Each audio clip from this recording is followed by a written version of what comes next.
Standing on that stage, holding the crystal award with my name engraved on it, I never imagined that in 30 seconds my entire career would explode in front of 300 people.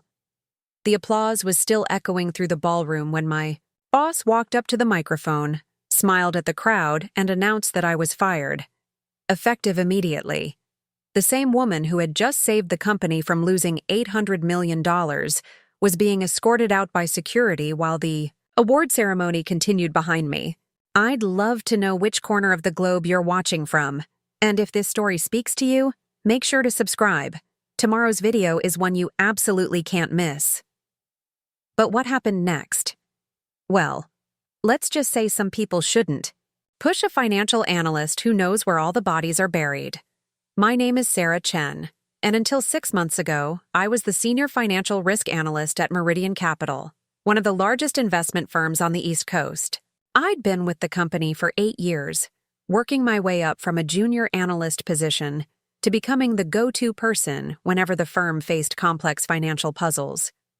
My specialty was identifying patterns that others missed, finding the hidden risks that could destroy a company's bottom line overnight.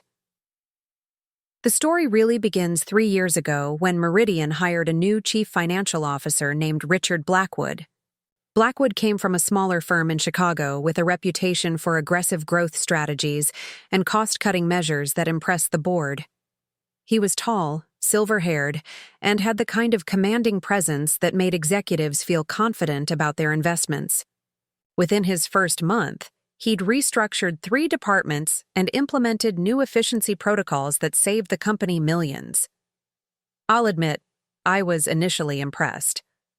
Blackwood seemed to know exactly what he was doing, and his changes were producing real results. The firm's quarterly reports were showing consistent growth, and employee productivity metrics were hitting record highs. But as someone who spent her days analyzing financial data, I started noticing small inconsistencies in the numbers that didn't quite add up. It started with the quarterly risk assessments. Every 3 months, my department would compile comprehensive reports analyzing potential threats to the firm's investments. These reports covered everything from market volatility to regulatory changes, and they were crucial for making informed decisions about where to allocate the firm's resources. Under the previous CFO, these reports were taken seriously and often led to strategic adjustments that protected the company from significant losses. But under Blackwood's leadership, something changed. The risk assessments were still being completed, but they seemed to carry less weight in the decision-making process. When I'd present findings that suggested pulling back from certain high-risk investments, Blackwood would acknowledge my concerns but rarely acted on them. Instead, he'd emphasize the potential rewards and push for more aggressive positions. The first major red flag came during our analysis of Meridian's exposure to the European energy sector. My team had identified several concerning trends: political instability in key regions, regulatory changes that could impact profitability, and market indicators suggesting a potential downturn. The data clearly showed that the firm's current positions in this sector were dangerously overextended. I scheduled a meeting with Blackwood to discuss our findings. His corner office on the 42nd floor had floor-to-ceiling windows overlooking the city, and he sat behind a massive mahogany desk that seemed designed to intimidate. I laid out our analysis, complete with charts, graphs, and detailed projections, showing how the European energy investments could result in losses of up to $200 million if the market shifted as predicted. Blackwood listened politely, occasionally nodding and asking clarifying questions. When I finished my presentation, he leaned back in his leather chair and smiled. "Sarah, I appreciate your thoroughness, but I think you're being overly cautious. The European energy sector has been one of our most profitable investments. The potential rewards far outweigh the risks you've identified." I tried to explain that the market indicators were showing clear warning signs, but Blackwood dismissed my concerns. "Risk analysis is important," he said, "but we can't let fear paralyze us. Sometimes you have to take calculated risks to achieve significant returns." That meeting ended with Blackwood thanking me for my analysis, but making it clear that Meridian would be maintaining its current positions in the European energy sector. Over the following months, I watched as the firm not only maintained those positions, but actually increased them, pouring even more money into investments that my team had flagged as increasingly dangerous. The pattern continued with other sectors. My department would identify risks. I'd present our findings to Blackwood, and he'd consistently choose to ignore our recommendations in favor of more aggressive strategies. At first, I thought maybe he had access to information that I didn't, or perhaps his experience gave him insights that I was missing. But as time went on, it became clear that Blackwood was systematically disregarding risk analysis in favor of short-term profits. The situation reached a breaking point during our quarterly review meeting last spring. The entire senior management team was present, including Blackwood, the CEO Margaret Steinberg, and the heads of all major departments. I was presenting our latest risk assessment, which painted an increasingly troubling picture of the firm's exposure across multiple sectors. Our analysis shows that Meridian's current investment portfolio is carrying significantly more risk than our historical averages, I explained, clicking through slides that showed our risk metrics compared to industry standards.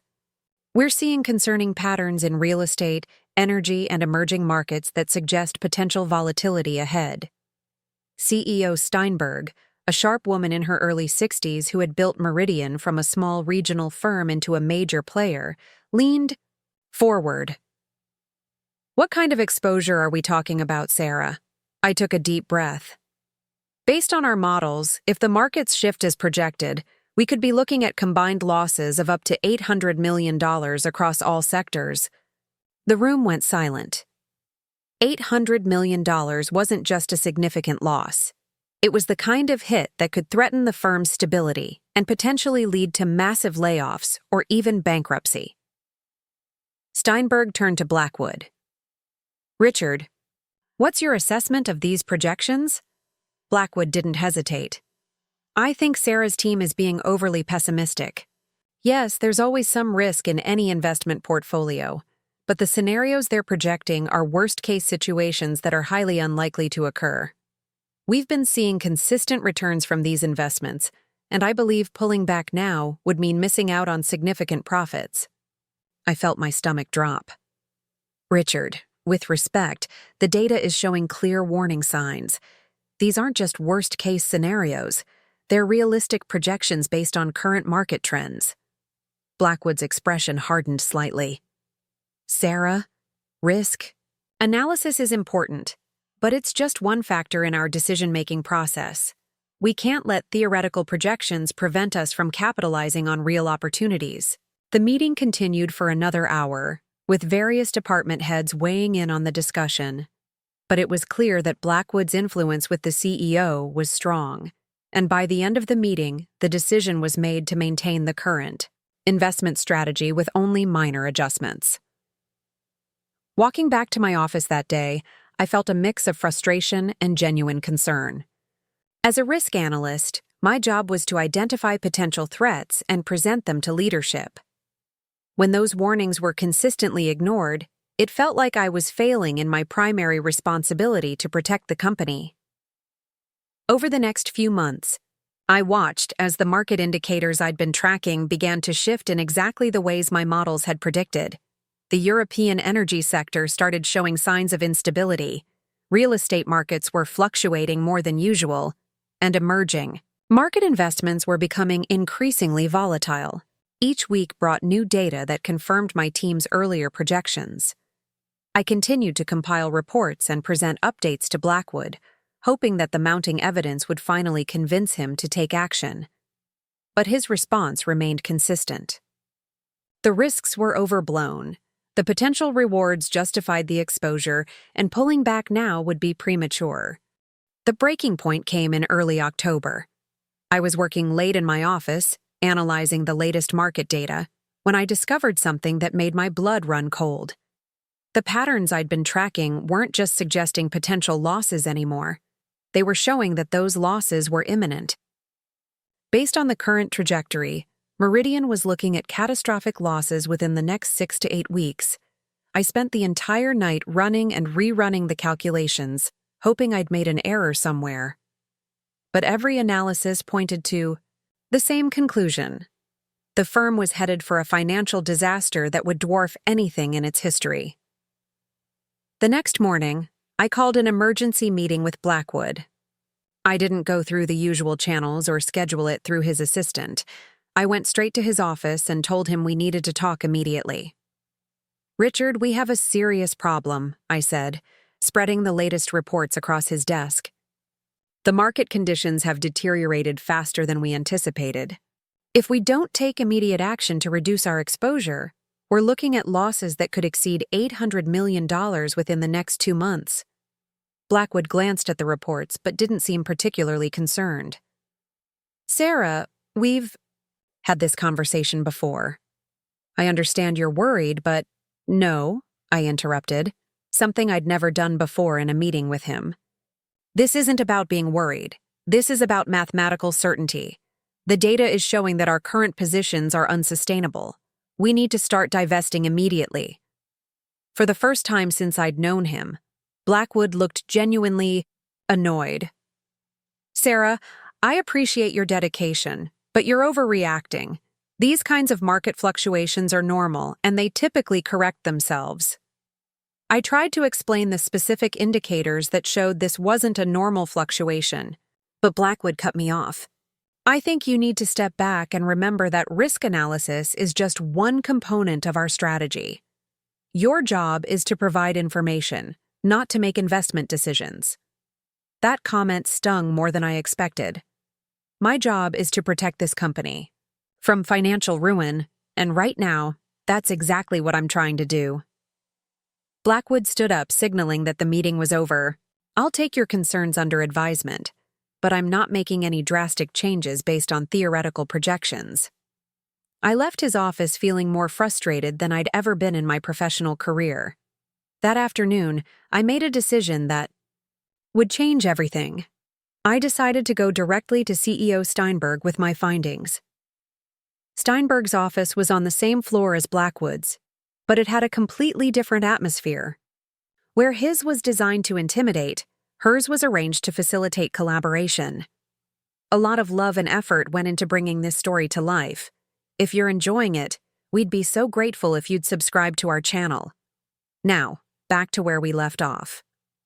She had a round conference table instead of a traditional desk setup, and the walls were covered with charts and graphs showing the firm's performance over the years. "Sarah, what can I do for you?" Steinberg asked as I entered with my laptop and a stack of reports. "Margaret, I need to show you something urgent regarding our investment portfolio," I said, setting up my laptop to display the latest analysis. "I've tried discussing this with Richard, but I'm not convinced he's grasping the severity of the situation." For the next hour, I walked Steinberg through every aspect of my analysis. I showed her the market indicators, the risk projections, and the specific investments that were creating the most exposure. Unlike Blackwood, she asked detailed questions and seemed genuinely concerned about what the data was showing. "These projections are based on current market trends continuing at their present trajectory?" she asked. "Yes, and unfortunately there's nothing in the data to suggest that trajectory is going to change. If anything, the indicators are accelerating." Steinberg studied the charts for several minutes without speaking. Finally, she looked up at me. "Sarah, if your analysis is correct, we're talking about losses that could seriously damage the firm." "That's exactly right. And based on the timeline, we have maybe 6 weeks to take action before the damage becomes irreversible." She closed my laptop and leaned back in her chair. "I need to think about this.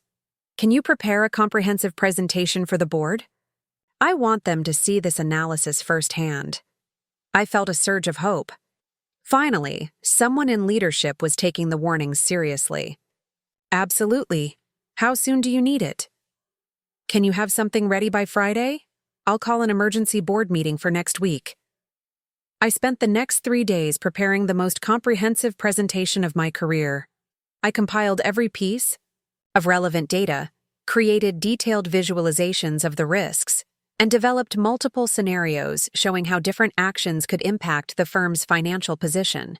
The presentation was nearly 100 slides long and covered every aspect of Meridian's exposure to the impending market shifts. The board meeting was scheduled for Tuesday morning in the executive conference room on the 43rd floor. As I set up my presentation equipment, I felt nervous but confident. The data was solid, the analysis was thorough, and the recommendations were clear. If the board understood the severity of the situation, they would have to take action. The board members filed in over the next few minutes. Steinberg, Blackwood, and 6 other senior executives who oversaw different aspects of the firm's operations.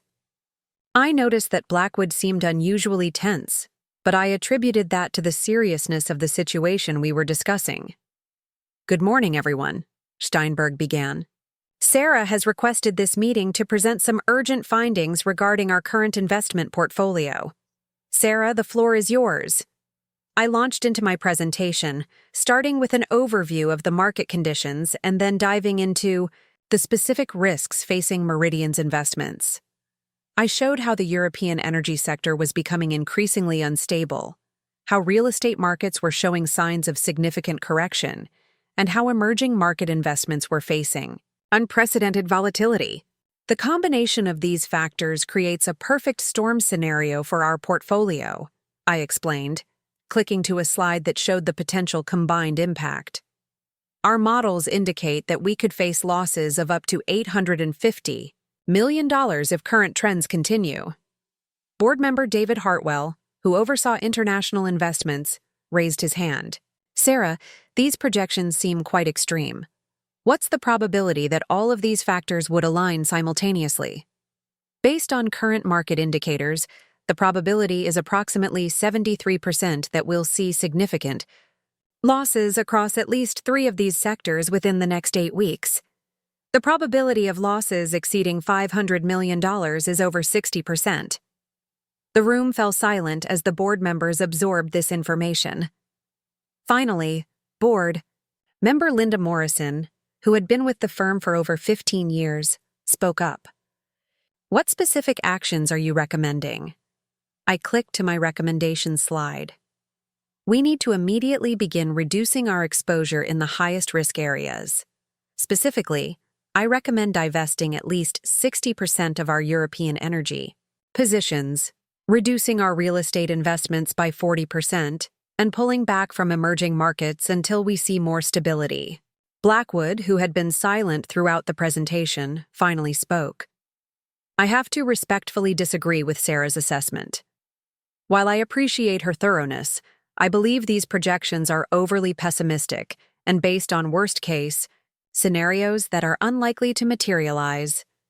He stood up and moved to the front of the room. "Over the past 2 years, these same investment sectors have generated over $400 million in profits for Meridian. The strategies Sarah is recommending would require us to abandon proven successful positions based on theoretical risks." I felt my heart sink as Blackwood began presenting his counter-argument. He acknowledged that there were some risks in the current portfolio but argued that the potential rewards justified maintaining their positions. He presented data showing the historical performance of their investments and emphasized the costs of pulling back too early from profitable positions. The board meeting continued for another 2 hours, with various members asking questions and debating the merits of different approaches. By the end of the meeting, it was clear that the board was divided. Some members were convinced by my analysis and wanted to take immediate action to reduce risk. Others were swayed by Blackwood's arguments about the costs of premature divestment. Steinberg thanked me for my presentation and told me that the board would deliberate and make a decision within the next few days. As I packed up my materials, I felt a mixture of relief at having presented my case and anxiety about whether it would be enough to convince the board to act. The decision came 3 days later. Steinberg called me into her office and delivered the news. The board had decided to implement some of my recommendations, but not all of them. They would reduce the European energy positions by 30% and pull back slightly from some of the highest-risk emerging market investments. However, they would maintain most of their current positions and continue to monitor the situation closely. It wasn't the comprehensive action I had recommended, but it was better than nothing. I hoped that even these limited measures might be enough to prevent the worst-case scenario from unfolding. Unfortunately, I was wrong. Over the next 4 weeks, I watched in horror as every single prediction from my analysis began materializing with surgical precision. The European energy markets collapsed first, triggered by a regulatory scandal in Germany that sent shockwaves across the entire sector. What started as a 15% dip quickly became a 30% freefall as investors panicked and began massive sell-offs. I was in my office at 6:30 in the morning, coffee growing cold as I stared at the real-time market data streaming across my monitors. The numbers were devastating. Meridian's European energy positions, which Blackwood had insisted on maintaining at nearly full capacity, were hemorrhaging money by the minute. In just 3 days, we'd lost over $200 million. My phone buzzed with a text from Jennifer Walsh, one of my junior analysts who had become my closest ally during the months of ignored warnings. Emergency meeting in Conference Room B, Blackwood's calling it now. The conference room was already packed when I arrived. Blackwood stood at the head of the table, his usual confident demeanor replaced by visible stress. Dark circles under his eyes suggested he hadn't been sleeping much. The other department heads looked equally grim as they reviewed printouts of the latest loss reports. "The European situation is temporary," Blackwood announced without preamble. "Market corrections like this are painful but normal. We're not making any panic decisions that we'll regret when the markets recover." David Park, the head of International's Sum Trading, raised his hand tentatively. "Richard, we've already lost over $200 million. At what point do we consider cutting our losses?" "We stick to our strategy," Blackwood replied firmly. "Selling now would lock in these losses permanently. Once the initial shock wears off, these positions will recover." I couldn't stay silent anymore. "Richard, this isn't a temporary correction. The regulatory changes in Germany are permanent, and they're going to spread to other European Union countries. The entire sector is going to be restructured." Blackwood's jaw tightened. "Sarah, your projections have been consistently pessimistic. Not every market dip is the apocalypse you seem to think it is." That stung, especially since my pessimistic projections were proving accurate with terrifying precision. But before I could respond, Jennifer spoke up. "Actually, Richard, Sarah's analysis predicted this exact scenario 3 months ago. She even identified the German regulatory issues as a primary catalyst." The room fell silent. Several department heads turned to look at me with expressions that mixed surprise and concern. It was clear that not everyone had been fully briefed on the details of my earlier warnings. Blackwood's face flushed slightly. "Past predictions don't change our current situation. We're maintaining our positions." But the European energy collapse was just the beginning. 2 weeks later, the real estate markets began showing the exact stress patterns my models had identified. Property values in key metropolitan areas started declining as interest rate fears and oversupply concerns created a perfect storm of selling pressure. Meridian's Real Estate Investment Trust, which managed over $300 million in property assets, began posting daily losses that made the European energy situation look minor by comparison. Unlike stocks that could recover quickly, real estate losses were more permanent and harder to liquidate. I was working late again, updating my loss projections, when my secure email chimed with a message from an unexpected source. Margaret Steinberg. "Sarah, I need to see your updated analysis first thing tomorrow morning. Please prepare current projections for all sectors." The next morning, I arrived at Steinberg's office with a comprehensive update that painted an even grimmer picture than my original projections. The combination of European energy losses and real estate declines had already cost Meridian over $400 million, and the emerging markets hadn't even begun their predicted downturn yet. How accurate have your projections been so far? Steinberg asked, studying the charts I'd laid out on her conference table. Unfortunately, very accurate. The timeline has been almost exactly what our models predicted, and the magnitude of losses is tracking within 5% of our projections. She looked up at me with an expression I'd never seen before, a mixture of respect and what might have been regret. Sarah, I need to ask you something directly. If we had implemented all of your recommendations 3 months ago, where would we be right now? I had prepared for this question and had run the calculations multiple times. Based on the alternative portfolio I proposed, we would have avoided approximately $320 million in losses. We still would have taken some hits because you can't eliminate all risk, but the damage would have been manageable. Steinberg was quiet for a long moment, staring out her office window at the city below. Finally, she turned back to me. I want you to prepare a comprehensive report showing exactly what happened when you warned us and what the final damage is likely to be. I'll need this for the board and possibly for our insurance claims. What about Blackwood? He's not going to be happy about a report that essentially documents his decisions against your recommendations. Let me worry about Richard, she said in a tone that suggested this conversation was far from over.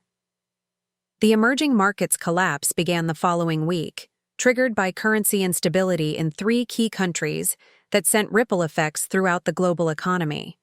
Meridian's emerging market positions, which represented nearly $200 million in investments, began plummeting as investors fled to safer assets. By this point, even Blackwood couldn't maintain his optimistic facade. The daily loss reports were staggering, and the firm's overall financial position was becoming precarious. We'd crossed the $700 million loss threshold, and my models showed we were on track to exceed $800 million within days. The atmosphere in the office had become toxic. Employees were whispering about layoffs and potential bankruptcy. Several major clients had begun pulling their accounts after learning about Meridian's massive losses. The firm's stock price had dropped 40% in 2 weeks, and financial news outlets were running stories about our catastrophic risk management failures. It was during this crisis that something unexpected happened. The Financial Risk Management Association, a prestigious industry organization, announced that I had been selected to receive their annual Excellence in Risk Analysis Award.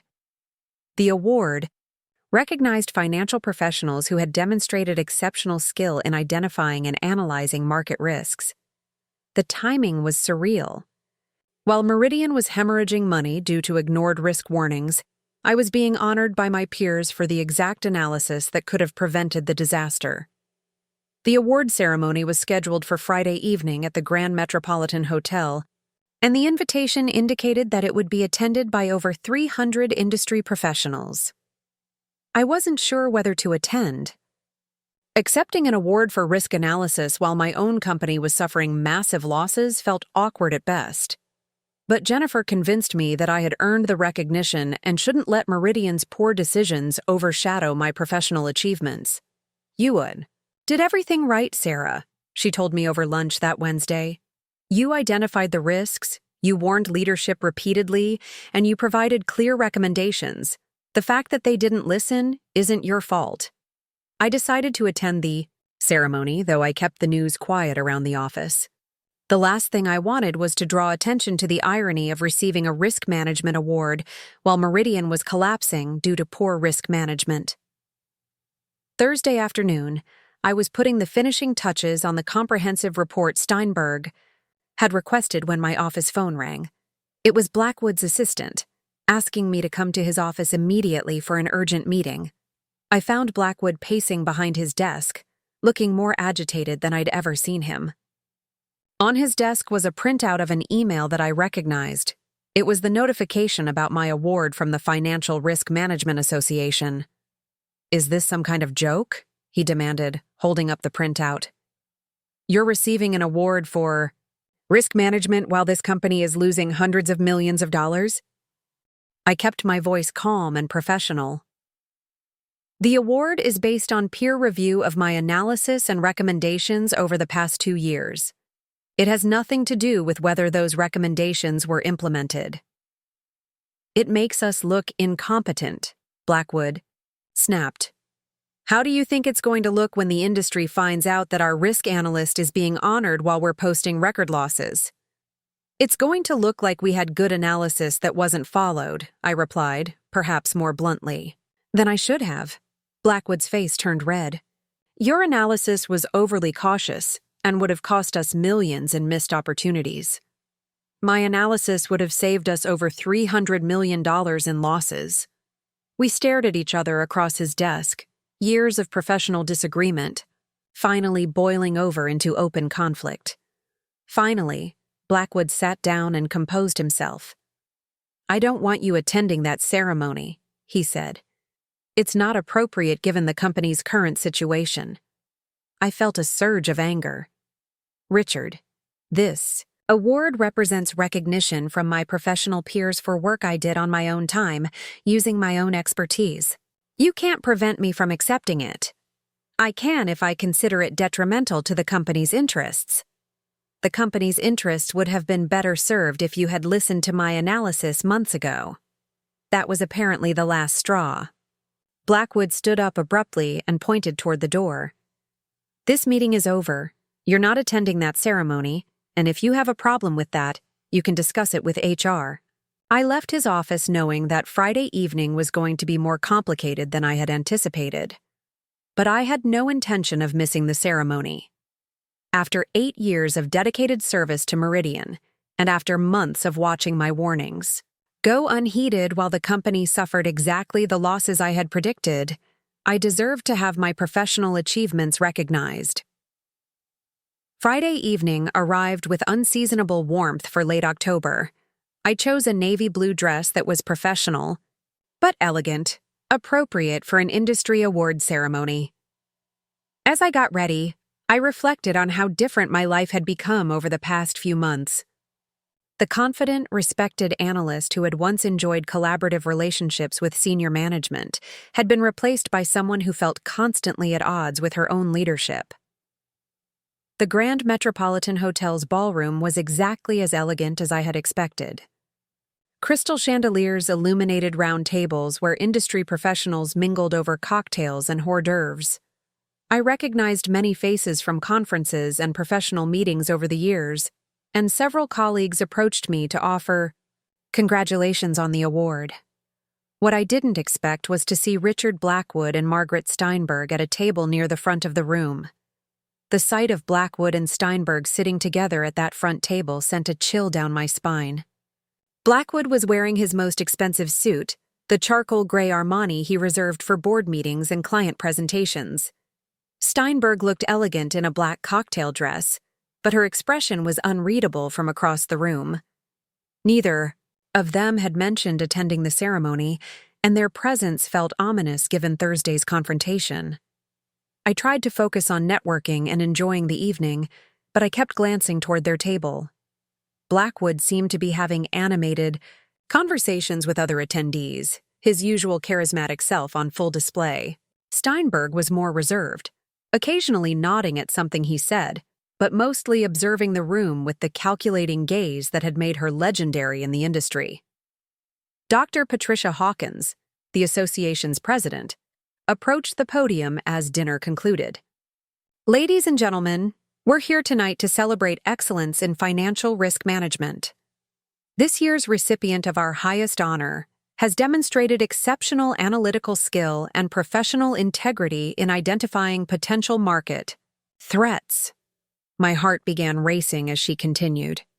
The award recognizes not just technical competence, but the courage to present difficult truths to senior management, even when those truths are unwelcome. The irony wasn't lost on anyone who knew about Meridian's recent troubles. Several colleagues at my table exchanged meaningful glances as Dr. Hawkins outlined the selection criteria.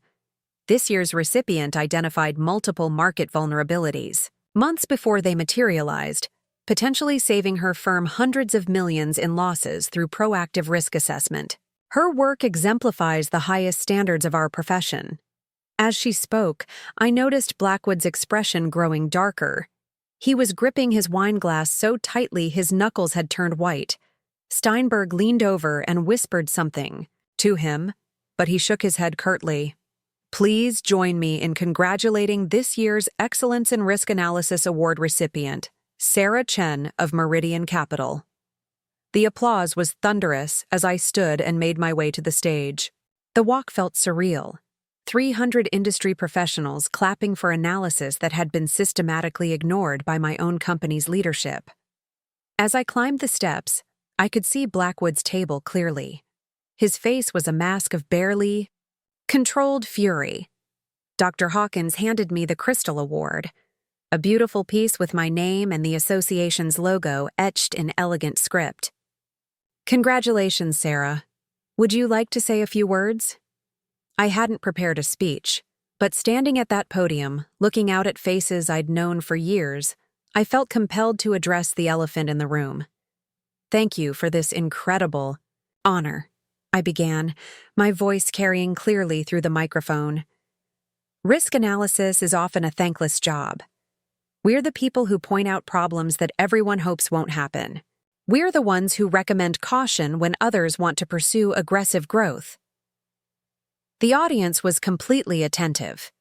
Many of them had faced similar challenges in their own careers, being the voice of reason in organizations that prioritized short-term gains over long-term stability. The greatest challenge we face isn't technical, it's human. Having the courage to present difficult truths, even when we know they won't be popular, even when we know they might be ignored. I paused, my eyes inadvertently finding Blackwood's table. He was staring at me with undisguised hostility, but Steinberg's expression was harder to read. Over the past few months, I've learned that being right isn't always enough. Sometimes the best analysis in the world can't overcome organizational dynamics that prioritize optimism over accuracy.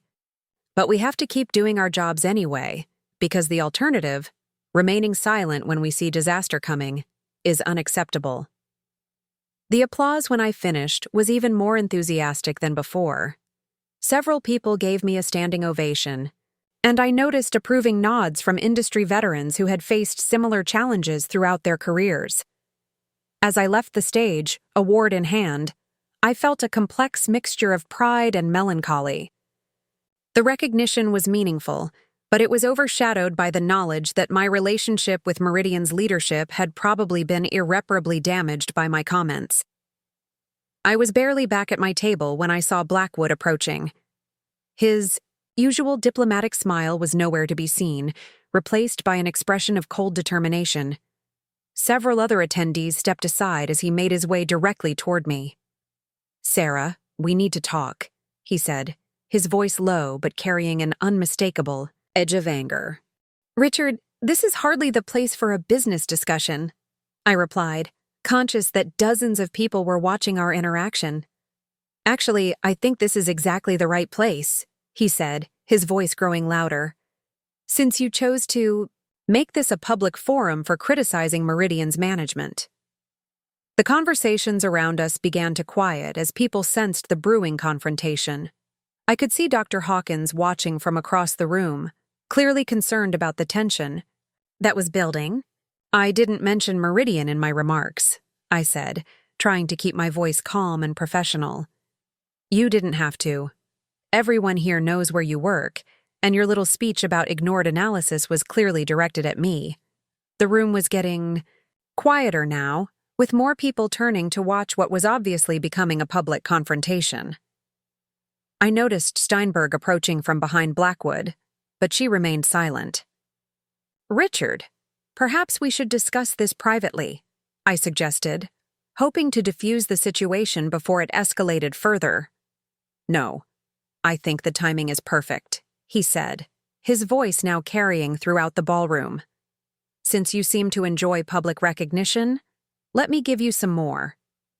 He turned slightly, addressing not just me but the wider audience that was now watching with undisguised fascination. This was unprecedented. Senior executives simply didn't air their grievances at industry events. Ladies and gentlemen, I want to congratulate Sarah on her award, Blackwood announced, his voice dripping with sarcasm. It's always inspiring when someone receives recognition for theoretical analysis, regardless of whether that analysis proves useful in practice. The room was dead silent now. Dr. Hawkins was making her way toward us, clearly intending to intervene, but Blackwood wasn't finished. Unfortunately, theoretical excellence doesn't always translate to practical value. Sometimes analysts become so focused on potential risks that they lose sight of actual opportunities. I felt my cheeks burning with embarrassment and anger.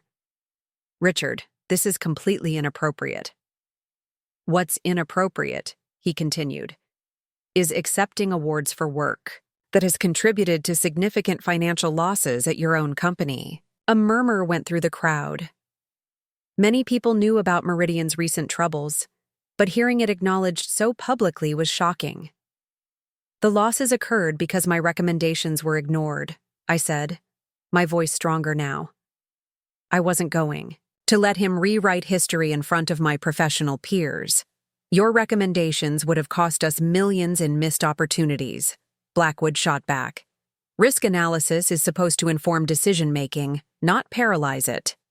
My analysis would have prevented $800 million in losses. The number hung in the air like a physical presence. $800 million was a staggering sum, and the fact that it was being discussed so openly at an industry event was creating a buzz of shocked whispers throughout the ballroom. Steinberg finally stepped forward, placing her hand on Blackwood's arm. Richard, perhaps this isn't the best venue for this discussion. But Blackwood shrugged her off. Actually, Margaret, I think this is exactly the right venue. Since Sarah seems to believe that public recognition is more important than company loyalty, maybe she'd be happier working somewhere else. The words hit me like a physical blow. Are you threatening my job because I accepted a professional award? I'm questioning whether someone who publicly undermines their own company's leadership is the right fit for Meridian Capital. Dr. Hawkins finally reached us, clearly intending to intervene. Excuse me, but perhaps we could take this conversation somewhere more private? Blackwood looked at her, then back at me, then at the crowd of 300 industry professionals who were watching this unprecedented confrontation unfold. For a moment, I thought he might agree to move the discussion elsewhere. Instead, he made a decision that would haunt him for the rest of his career. You know what? He said, his voice carrying clearly throughout the silent ballroom. I don't think we need to continue this conversation at all. He turned to face me directly, his expression cold and final. Sarah Chen, effective immediately. You are terminated from your position at Meridian Capital. The words seemed to echo in the stunned silence that followed. 300 financial professionals stared in shock as I processed what had just happened. I had been fired. At my own award ceremony.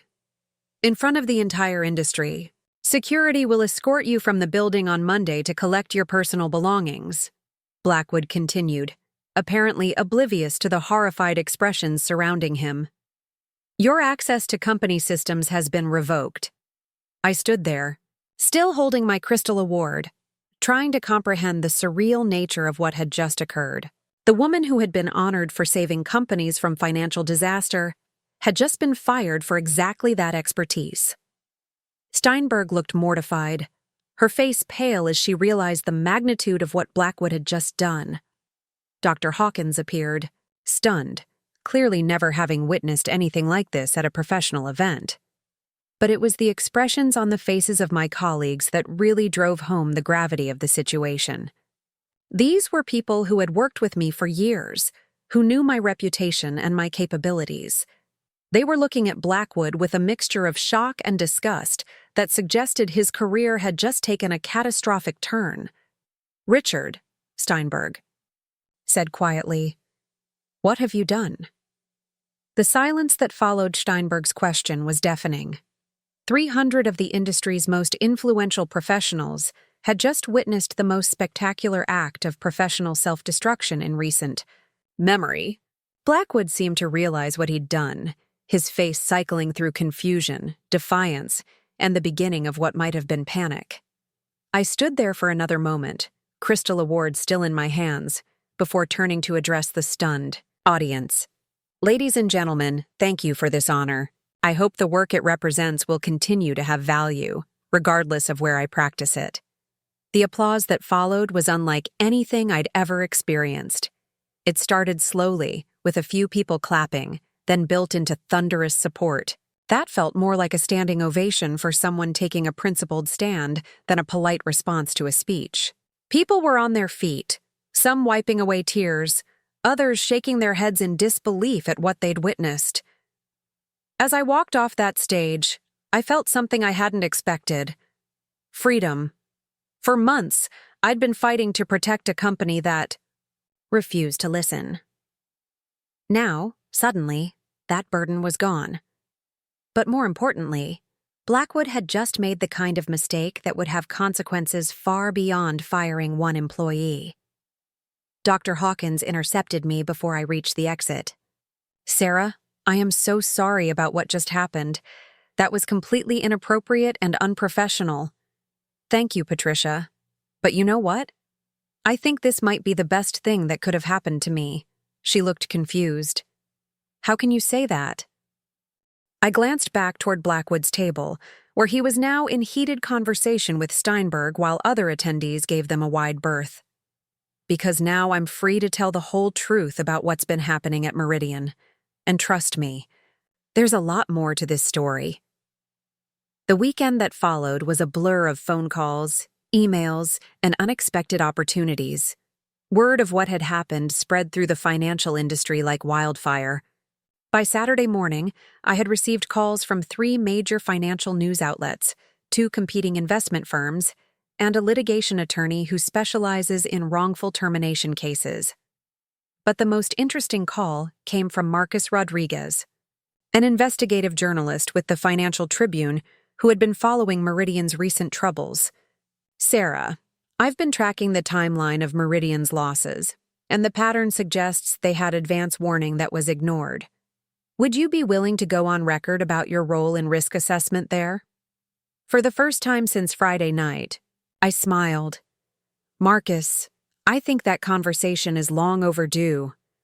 We met Monday morning at a coffee shop downtown, far from Meridian's offices where I would have been collecting my belongings if Blackwood hadn't made such a public spectacle of firing me. Instead, I was sitting across from one of the most respected financial journalists in the country, ready to tell the complete story of Meridian's preventable disaster. "Let's start with the timeline," Marcus said, his digital recorder between us. "When did you first identify the risks that led to these massive losses?" Over the next 3 hours, I walked him through everything.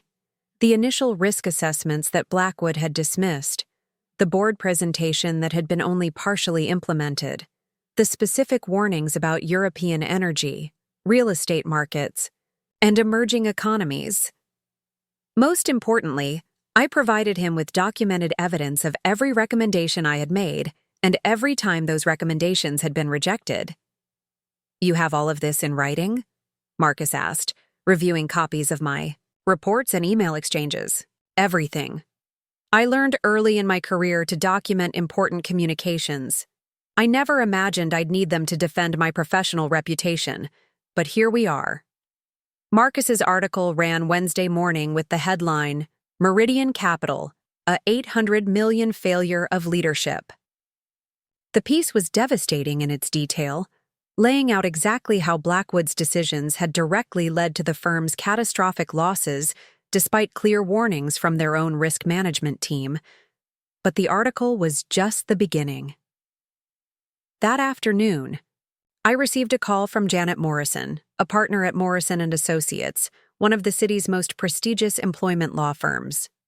"Sarah, I've been following your situation, and I believe you have an extremely strong case for wrongful termination.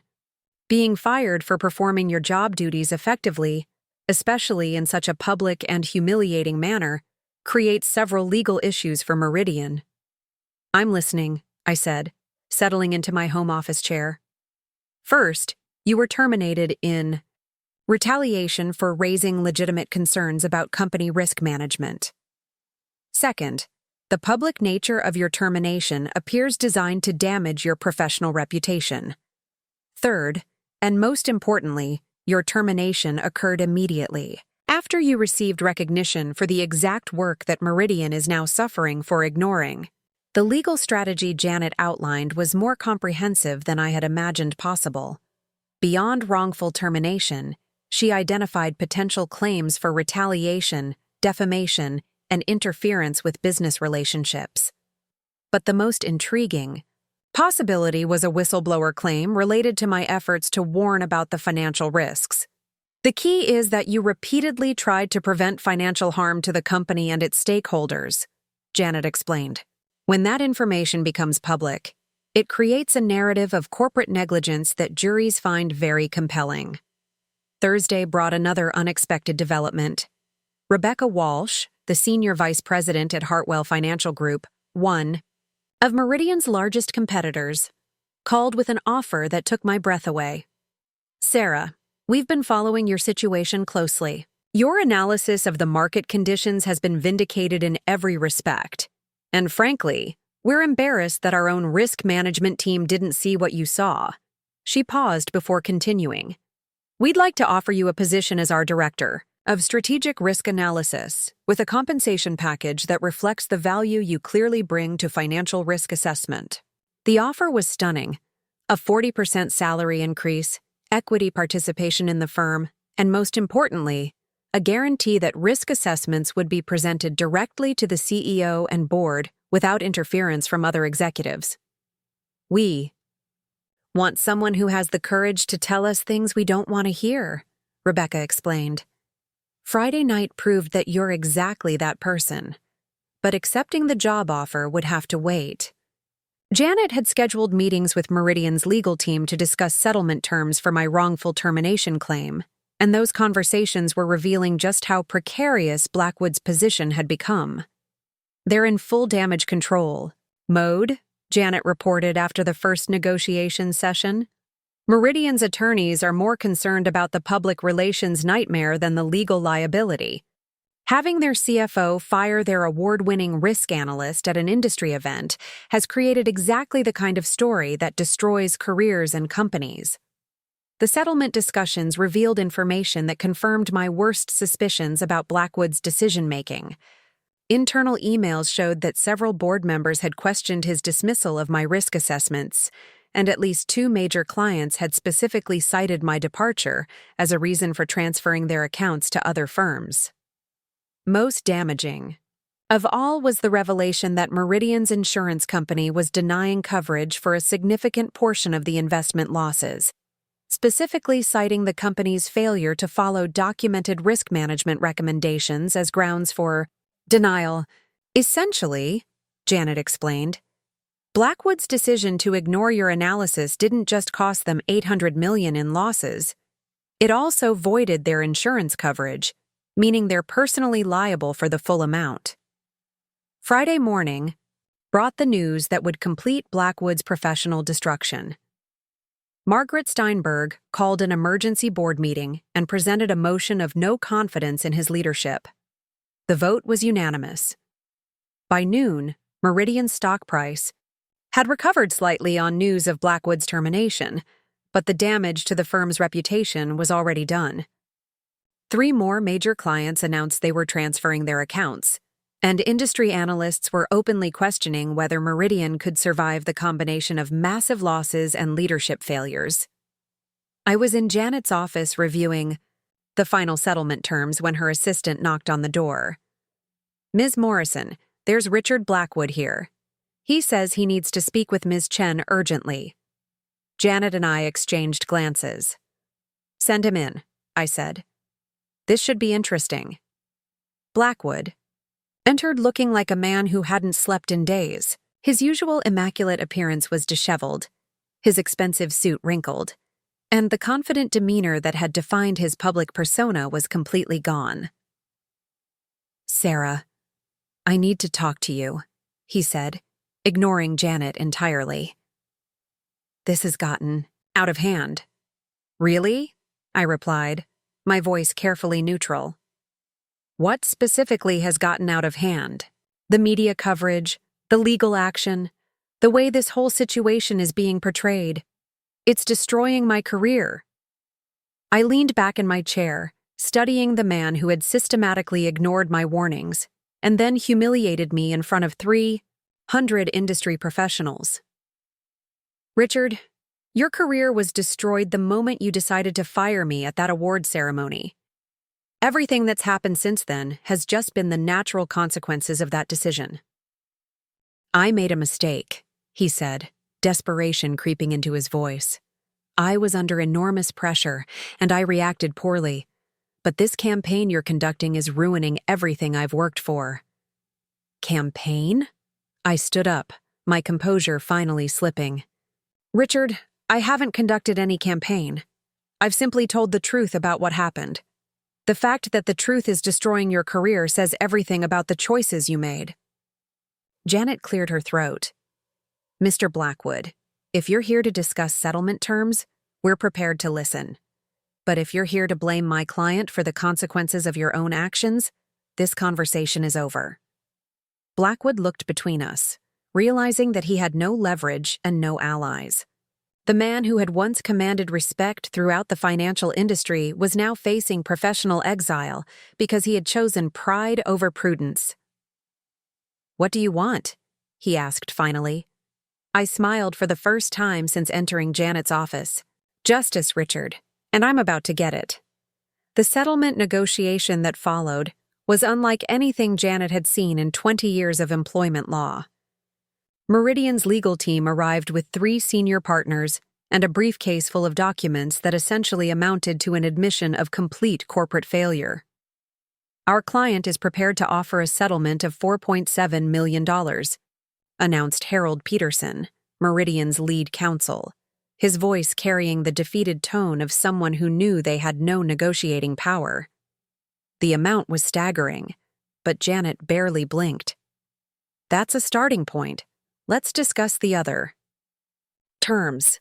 Over the next 6 hours, we negotiated what would become the most comprehensive wrongful termination settlement in the financial industry's recent history. Beyond the monetary compensation, Meridian agreed to issue a public statement acknowledging that my termination was unjustified and that my risk analysis had been exceptionally accurate and professionally executed. But the crown jewel of the settlement was something I had specifically requested: a complete, unredacted copy of all internal communications related to my risk assessments and their dismissal.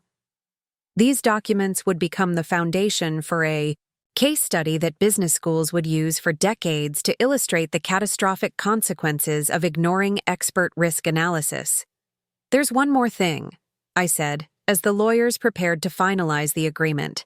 I want Richard Blackwood's employment contract reviewed by an independent auditor to determine if his decisions constitute gross negligence that would void his severance package. Peterson looked like he might be sick. Ms. Chen, that's extremely unusual. Typically, settlements involve the departing employee, not other executives. Typically, CFOs don't fire award-winning risk analysts at industry ceremonies after ignoring warnings that cost their company $800 million. Janet replied smoothly. This situation is anything but typical. The audit request was included in the final settlement, and 3 weeks later, the results exceeded even my expectations. The independent auditor concluded that Blackwood's systematic dismissal of documented risk warnings constituted gross negligence that violated his fiduciary duty to shareholders. His severance package, which would have been worth $12 million, was voided entirely. Meanwhile, my new position at Hartwell Financial Group was exceeding every expectation. Rebecca Walsh had been true to her word about giving risk analysis a central role in decision-making. My first major presentation to their board resulted in the firm avoiding a massive cryptocurrency investment that would have lost nearly $200 million when that market collapsed 6 months later. You know, Rebecca said during my 6-month performance review, hiring you was the easiest decision I've ever made. When someone's professional integrity costs them their job, That's exactly the person you want on your team. But the most satisfying development came from an unexpected source. Dr. Patricia Hawkins called with news that the Financial Risk Management Association had voted unanimously to establish the Sarah Chen Award for Professional Courage, given annually to risk analysts who demonstrate exceptional integrity in the face of organizational pressure. The board felt that what happened to you represents everything our profession should stand for, she explained. The willingness to speak truth to power, even when that truth is unwelcome, is the foundation of effective risk management. The first recipient of the award was Jennifer Walsh, my former junior analyst who had stood up for my analysis during those final weeks at Meridian. She had been promoted to senior analyst and was building a risk management program that actually listened to its own assessments. As for Meridian Capital itself, the company never recovered from the combination of massive losses and leadership scandal. Within 18 months, they were acquired by a larger firm for less than 30 cents on the dollar. The acquisition was structured specifically to exclude any liability for Blackwood's decisions, meaning the original shareholders absorbed the full cost of his negligence. The final chapter of this story unfolded 2 years later at the annual Financial Risk Management Association conference. I was delivering the keynote address on Courage and Risk Assessment Lessons from Crisis when I noticed a familiar figure in the back of the auditorium. Richard Blackwood was sitting alone in the last row, looking older and smaller than I remembered. After my presentation, he approached the stage with the same desperate expression I'd seen in Janet's office years earlier. "Sarah, could I have a moment of your time?" We found a quiet corner of the convention center lobby, away from the hundreds of conference attendees. Blackwood looked like a man who had aged a decade in 2 years. The confident executive who had once dismissed my warnings was gone, replaced by someone who clearly understood the full weight of his failures. "I wanted to apologize," he began, his voice barely above a whisper, "not just for firing you, but for everything that led up to that moment. You were right about everything, and I was too proud to admit it." I studied his face, looking for signs of manipulation or self-interest, but saw only genuine remorse. "Richard, your apology doesn't change what happened. It doesn't bring back the jobs that were lost when Meridian collapsed, or restore the retirement savings that evaporated with the stock price." "I know," he said. "I've spent the last 2 years trying to understand how I made such catastrophic decisions. The truth is, I was so invested in being right that I couldn't acknowledge when I was wrong." He paused, staring at the floor. "I've been working as a financial consultant for small businesses now. Nothing like what I used to do, but it's honest work, and I make sure to listen when people raise concerns about risks." There was something almost pathetic about this admission. The man who had once managed billions in investments was now helping small business owners with their quarterly reports. But perhaps that was exactly where someone with his judgment belonged. "I'm glad you found work that suits you," I said, meaning it more than I expected. "But Richard, you need to understand something. What happened to you wasn't revenge. It was consequences. When you ignore expert analysis and then attack the person providing it, you create the conditions for your own destruction." He nodded slowly. "I understand that now. I just wanted you to know that you were right to fight back. The industry is better because people like you refuse to stay silent when leadership makes dangerous decisions." As Blackwood walked away, disappearing into the crowd of conference attendees, I reflected on how completely the situation had reversed. The woman who had been publicly humiliated for doing her job correctly was now one of the most respected voices in risk management. The man who had thought he could silence inconvenient truths with executive authority was working in obscurity, finally understanding the value of listening to expert analysis. 6 months later, I received an envelope with no return address. Inside was a newspaper clipping about a small manufacturing company that had avoided bankruptcy by following comprehensive risk assessment recommendations. The article quoted the company's consultant. "Sometimes the most valuable advice is the advice you don't want to hear." There was no note with the clipping, but I recognized the consultant's name, Richard Blackwood. Perhaps some people can learn from their mistakes after all. Today, 3 years after that award ceremony, I serve as Chief Risk Officer at Hartwell Financial Group, where my team's analysis is treated as essential rather than optional. We've successfully navigated 4 major market disruptions by following the simple principle that brought down my former boss. Listen to the people who are paid to identify problems, especially when those problems are uncomfortable to acknowledge. The Crystal Award from that night still sits on my office bookshelf, but it's joined by 6 others recognizing various achievements in risk management and professional courage. More importantly, it's surrounded by photos of the team I've built. Analysts who know their work will be heard and respected, regardless of whether leadership likes what they have to say. Sometimes the best revenge isn't destroying your enemies. Sometimes it's building something better and letting your success speak for itself. But when your enemies destroy themselves through their own poor judgment, well, that's just the market correcting an inefficiency. And as any good risk analyst will tell you, the market always corrects eventually. 5 years have passed since that fateful night at the Grand Metropolitan Hotel, and the financial industry has never forgotten the spectacle of Richard Blackwood firing an award-winning analyst in front of 300 witnesses. What started as one man's catastrophic lapse in judgment became a landmark case study taught in business schools across the country, forever changing how companies approach risk management and employee relations. The ripple effects of that evening extended far beyond Meridian Capital or even the financial sector.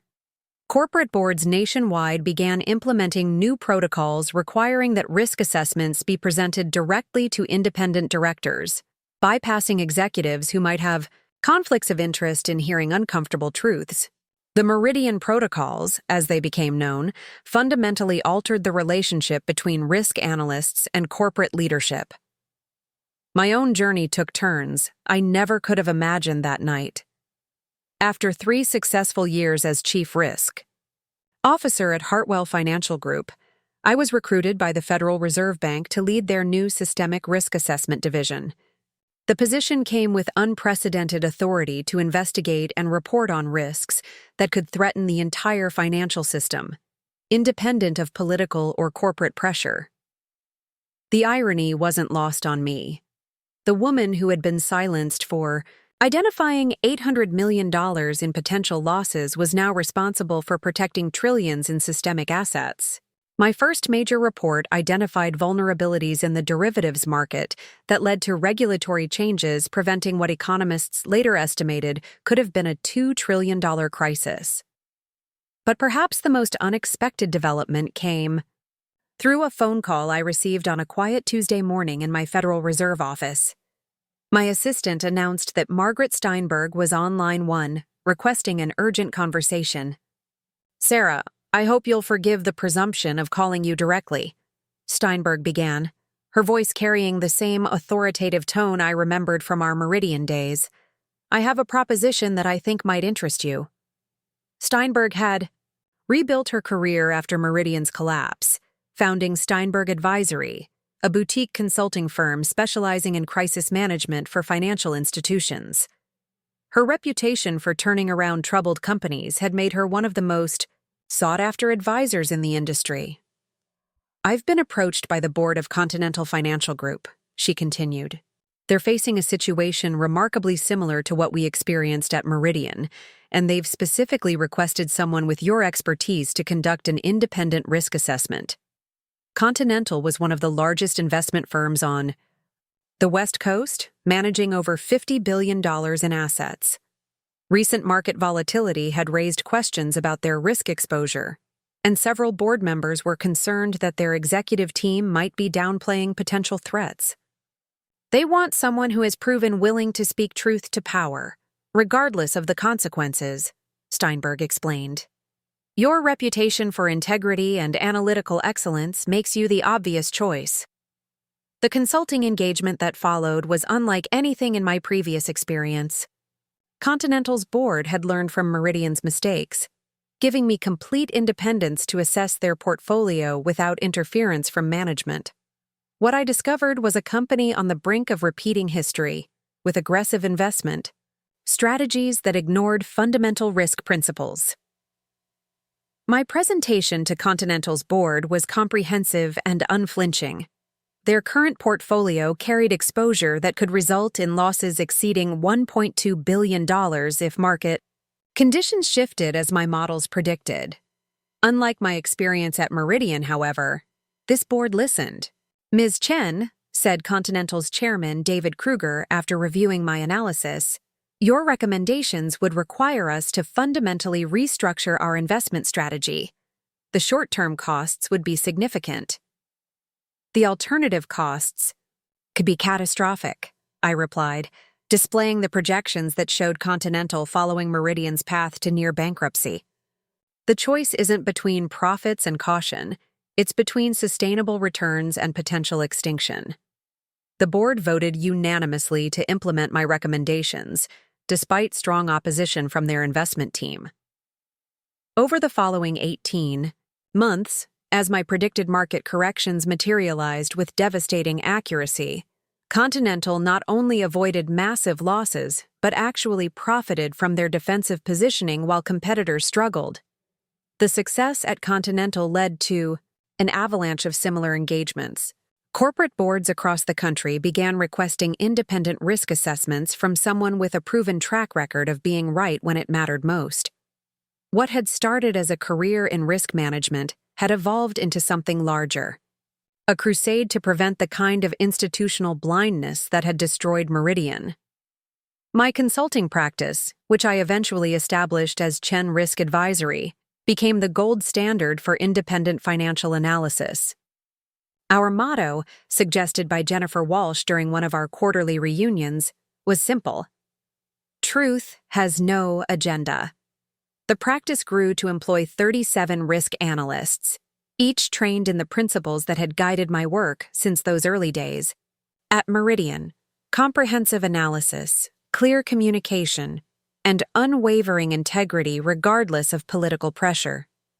We developed methodologies that became industry standards, and our training programs were adopted by regulatory agencies worldwide.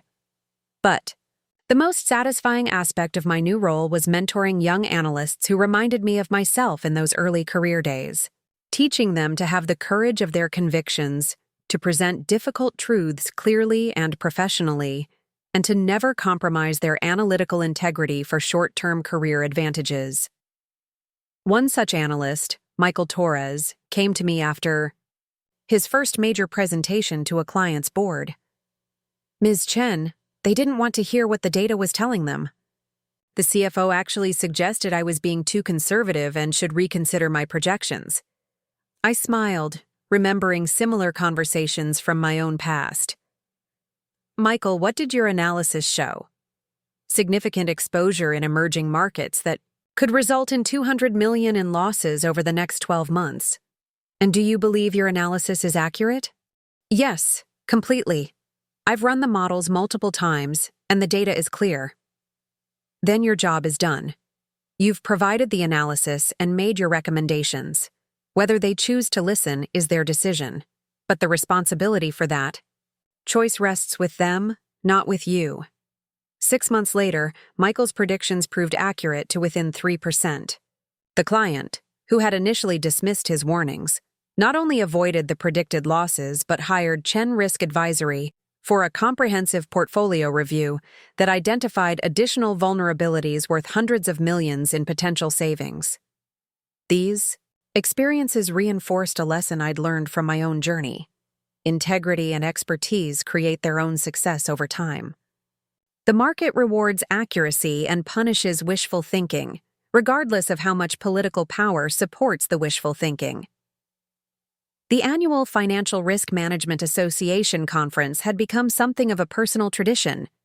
Each year, I would attend to reconnect with colleagues, share insights from my consulting work, and participate in the ongoing evolution of our profession.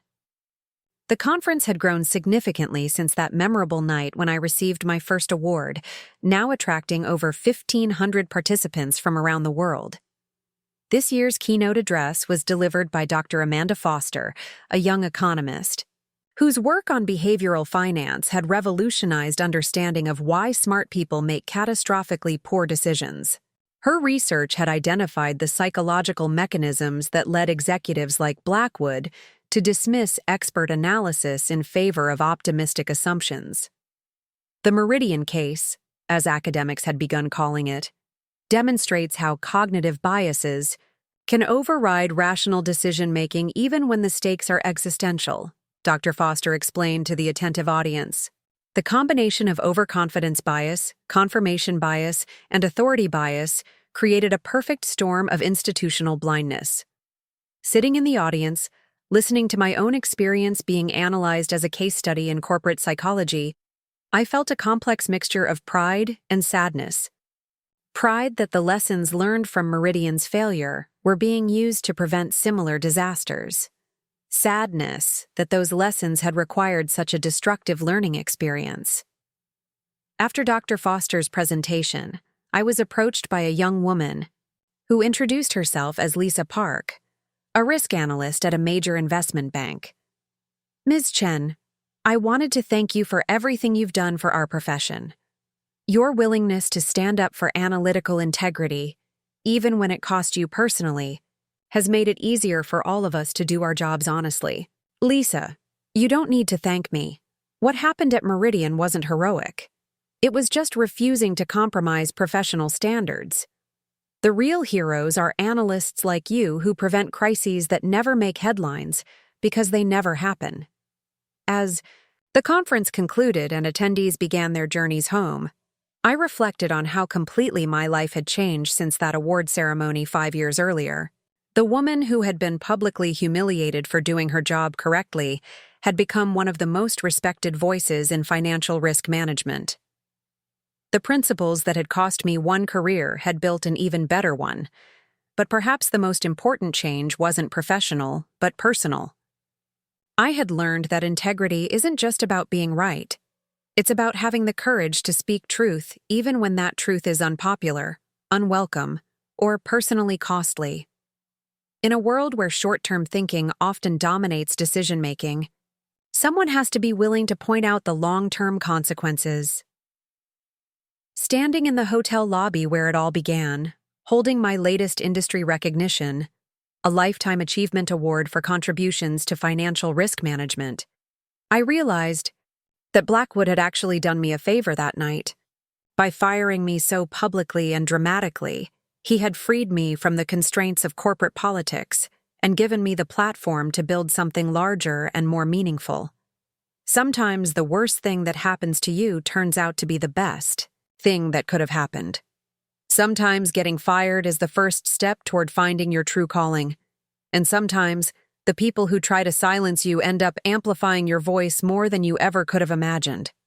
The market, as I had learned so many years ago, always corrects eventually, and justice, like compound interest, has a way of building over time until it becomes impossible to ignore.